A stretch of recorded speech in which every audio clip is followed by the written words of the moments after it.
अस्सलाम वालेकुम viewers, welcome back to my channel. आज मैं आपके साथ कीमा और कचनार की रेसिपी शेयर करने जा रही हूँ, जिसके लिए मैंने तकरीबन 3 पाव कीमा ले लिया है और तकरीबन 1 किलो कचनार ली है, जिसे मैंने बॉईल करके सिर्फ एक जो उबाला इसे दिलाकर मैंने पानी निकाला है और धोकर इसे अच्छी तरह से मैंने रख लिया है। और मसाले के लिए मैंने टमाटर ले लिए हैं, 3 बड़े टमाटर लिए हैं, 2 प्याज लिए हैं और लहसुन लिया है। मसालों में मैंने सुरख मिर्च, धनिया पाउडर, हल्दी, कश्मीरी लाल मिर्च, नमक और अदरक का पाउडर लिया है और 2 बड़ी इलायची रखी हैं। ये तमाम चीज़ें मैंने तकरीबन खाने के चम्मच जो है वो 1-1 चम्मच लिया है सब कुछ।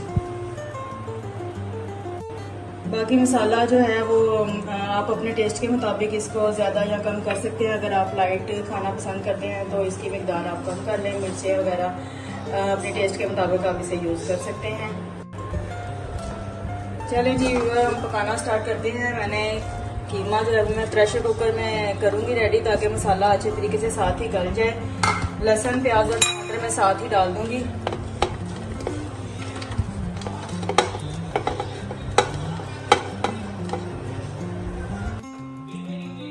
साथ ही सारे मसाले भी ऐड कर देंगे और तकरीबन 1 गिलास पानी इसमें ऐड करेंगे।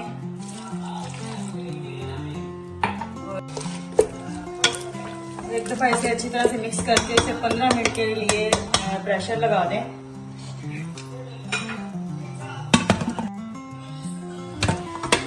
तकरीबन 15 मिनट हो चुके हैं और सारा मसाला जो है वो अच्छे तरीके से गल चुका है। अब इसको ऑयल डाल के तो इसकी भुनाई कर लेंगे।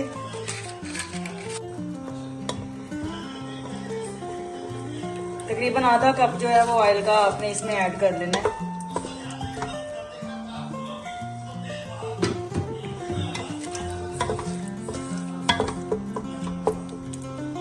अच्छे तरीके से इसे भून लेंगे।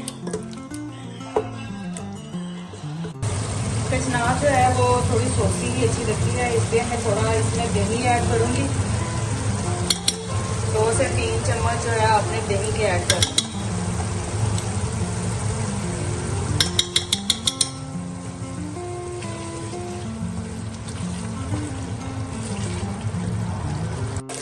दही ऐड करने के बाद इसकी आपने अच्छे तरीके से भुनाई कर लेनी है, तरी छोड़ने तक। और मैंने तकरीबन 5 मिनट तक इसकी बुनाई की है। देखें, इसे अच्छे तरीके से इसका ऑयल जो है छोड़ दिया। अब हम इसमें कचनार ऐड कर देंगे।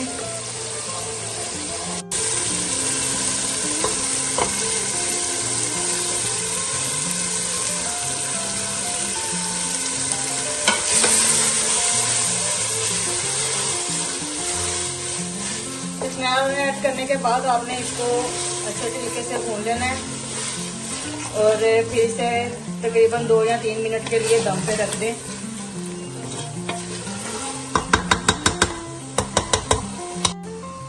जी और मज़ेदार कीमा कचनार तैयार हो चुका है। आप भी इस रेसिपी को ज़रूर ट्राई कीजिएगा। बहुत ही आसान सी रेसिपी है और बहुत जल्दी से तैयार भी हो जाती है। ज़रूर ट्राई करें और मुझे ज़रूर बताएं कि आपको ये रेसिपी कैसी लगी है। इसी के साथ मैं आपसे इजाज़त चाहूँगी। दुआओं में याद रखिएगा। अल्लाह हाफिज़।